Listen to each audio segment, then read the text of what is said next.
Yo, what is up, you guys? Welcome back to the channel, man. In this video, I'm be showing you guys how I rebound over taller opponents with a 6'10 glass cleaning lockdown. Now, this is probably the smallest build I have made as a big man on 2K, but I am very used to playing with smaller, undersized big men, going up against larger guys. This is what I do. This is what I like to do. This is the type of player I like to make, man. I like to make shorter players because I love speed, I love being fast, I love being agile. So I make smaller big men, and you get better stats when you make smaller guys. Look at my physicals and look at my attributes, man. My physicals are pretty much unmatched at the big man position. And the thing that really helps me is that 70 vertical, bro. I tell y'all that all the time, bro. Vertical is so helpful when it comes to rebounding, and that's probably the highest vertical you can probably get with a shooting glass lock build.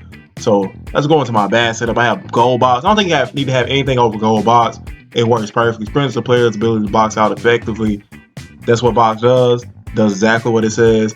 Rebound chaser improves the player's ability to track down rebounds. Now, I recently just started using rebound chaser bronze because I really didn't need it, but it does help on bronze. It doesn't really do much for me over the bronze level. But pogo stick is probably one of the most important badges you need to have when you go for rebounds and when you're playing defense, because a lot of times you're contesting multiple people, and when you contest that big that likes to force up a lot of shots, and a lot of bigs can make shots like after they come out of the rebound, because I know in 2K19 in my pre-athletic finisher, I could miss one shot, grab the rebound, and instantly go back up while you're still in your jump animation. But pogo stick brings you right back down, bro.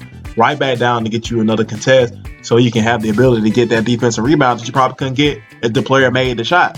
So pogo stick is so important, man. It is so important when you're playing defense and when you're trying to get rebounds, bro, because it prevents them from scoring and executing on those second chances. Even if you get the first stop, because the first stop might be against a guard who got to the rim and got past your guard that you're playing with, and that guard gets to the rim, and you might have to defend him and come off the big who comes and get the offensive rebound. But then you can jump for the big too because you have pogo stick, man. It's so clutch, and it's so, like, I think it's one of the best badges, because post defense and interior defense has always been questionable in 2K, especially in recent years.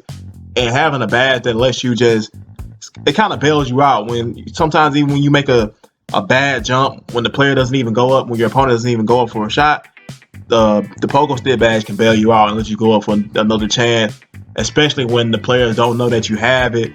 Oh my God, is it clutch, bro? It is so clutch. I love using pogo stick.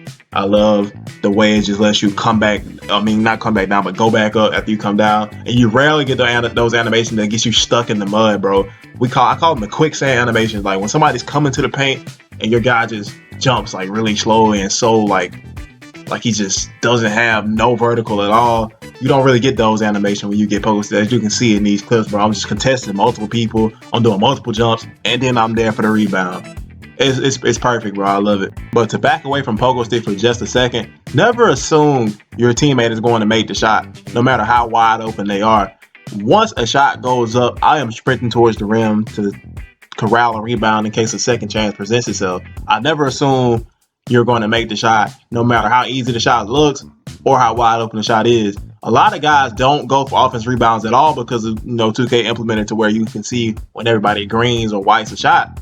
Now everybody assumes whites are all, and everybody knows that greens are going in. But what makes it kind of difficult for some guys to rebound is that they wait for the cue on the shot. They don't go sprinting towards the basket as soon as the shot is being formed. They wait and see if the shot is going to be green or white. Then they go and try to get the rebound. But me, I'm going at the point of release, bro. I'm going at the point of release. As soon as I see the shot releases, that's when I'm going up. And big man, when you get a second chance opportunity, man, make sure you're kicking out too, bro. Don't always force up or anything like that. Make sure you have the ability to score like right there. In the previous clip that was just playing, I showed a good example of how you can kick out. But don't just go force up, bro, if it's nothing there, man. Always reset. That'll please your teammates, bro. That'll really please your teammates. It's very imperative that you reset sometimes and that you don't force it back up and just waste the second chances. The second chance can be the deciding factor in any game in 2K, bro. 2 points can always decide the game. And if you go up and waste those second chances by getting yourself blocked, and then you probably even give up like a transition three or an easy bucket that probably wouldn't even been there if you didn't go up with the shot off of the second chance. So make sure you make smart decisions and stuff when you're boxing out and when you get those offensive rebounds and stuff. So make sure you do that. Now, the basic most important thing when rebounding is always going to be positioning. You got to have good position to get rebounds. Now, my guy gets a lot of good rebounds off of straight vert because his vertical is so high. Sometimes he might jump over people and grab the board, but it's always about positioning. Now, I got the offensive rebound right here, but when I passed out, I forfeited my position, and he's going to get the rebound every time he has that great position on me. But when I have the position, I'm getting the rebound, and I get the rebound position better because I'm faster, I'm agile, I have lateral quickness. I can get to spots a lot quicker than guys just off of speed, man. And then that momentum, bro. The reason why I tell you guys to make smaller characters sometimes, make guys who are fast. 2K is all about momentum. Like, if your player can gather a lot of momentum, he can do a lot of things that a lot of other guys can't do. Like, I can dunk with 4 finishing badges very well because my guy is very fast and he picks up a lot of momentum on his way to the rim. And that's the same with rebound. You get like those very high altitude rebound animations when you're running fast and you have that vertical and that agility. So being fast and being explosive really helps when rebounding too. But still, positioning is the most important thing, bro. Make sure you have that great position.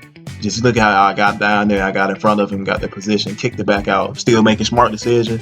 That's why I wanted them to add a badge to where when you get off his rebound, you make a smart decision, you kick it out. Your player gets a little boost on his shot after you kick it out off the second chance. That would have been a great badge, bro. I'll call it the kick out king in one of my videos. If you guys haven't watched that video, it was an old video I made before 2K20 came out. The top 10 badge that should be added in 2K20. And that's a badge I think that should have been added in here to, to give rebounders more badges. Because there wasn't that many rebounding badges in the old 2Ks. It was always just hustle rebounder, bro. And that was the only badge that was in there. So yeah, I wish they would have added that. But they did add box. Box is a very good rebounding badge. It works so well, you don't even have to have it over. Probably even over silver, bro. I probably could go out there with silver box and still be grabbing rebounds, bro. But yeah, man, make those smart decisions off the second chance. Get that fight for that position. And there's so many things about rebounding, just little small things that can help you, bro. Like, I've pretty much covered most of them. But the main thing, though, about positioning, don't let the guy behind you. It's like those old NFL street games. Like, you always hear him in the background saying, never let a receiver behind you. I know y'all remember that, bro, if y'all ever played NFL street. Never let the guy behind you, man. Always keep him, like, in front of you. 2K20 has this weird thing where your back is always to the basket. Like, your player can never face the basket. Like, his face is, like, facing towards the rim. Like, it never can do that unless the ball is going up. So, sometimes you and your opponent get in these little stalemates where you're just backing up and you're just like scraping with each other. And it's kind of hard to get behind them and keep them in front of you without just cherry picking in the paint.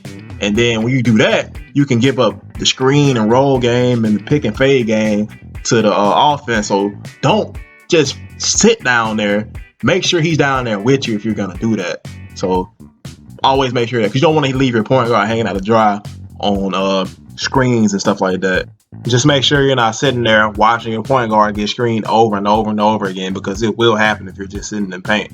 You will forfeit position sometimes on the switch, but I always say giving up the 2 is better than giving up the 3. So if you help your point guard out on the switch and then give up the 3, then you did your job. Because in this clip coming up after this one, I will show you guys an example of how that happens. Even though I didn't really get caught on the screen, I kind of just hedged, and we both got, one of those little black hole screens happen that it sucks you in the one behind him. I forfeited position because he got in front of me a little bit, and he pushed me out the way, got a rebound, but I ain't no bitch, so I fouled him and I got the rebound anyway. So yeah, I'd rather take that chance of, helping out on the 3 than just giving up the 2 by not sitting there not doing anything, though. And that's not going to endear you to your point guard if you sit there and watch him get screened like that. That will just really disrupt y'all's chemistry. If you just sit there, watch him get screened, you're not switching, you're not helping, you're not hedging, you're not doing anything to help him out. That's just going to just deteriorate your chemistry with your point guard, because when you help him out and you're just showing him that you're fighting for him to not get scored on, that will really endear you to your point guard, and that will build up a chemistry for y'all to know when each other are getting screened and when you can get through the screens, when the switch, when the hedge, when the hard hedge, when the soft hedge. You guys will develop that chemistry to where you won't even have to talk anymore. That's what really makes it hard playing with guards you don't know, because they don't really know your tendencies on the switch, and you can really get killed because this year people utilize screens a lot, bro. So if you're playing with a guard that doesn't know your tendencies on the switch, then it can be tough sometimes. And another thing about rebounding, bro, a lot of these guys are out there just to compete on the stat sheet with rebounds. They're not out there to rebound effectively or for their team. They're out there rebounding for stats. So if you're beating the guy really bad on the stat sheet and rebounding, he will start making a lot of dumb mistakes down there rebounding. So watch out for that too. But that's getting close to the end of the video. I want you guys to let me know what's your favorite rebound animation. This is my favorite one right here. I love that rebound animation. It looks very athletic, looks very snaggish. But like I said, close to the end of the video, like if you like it, dislike if you don't. I appreciate you guys for watching. As always, peace.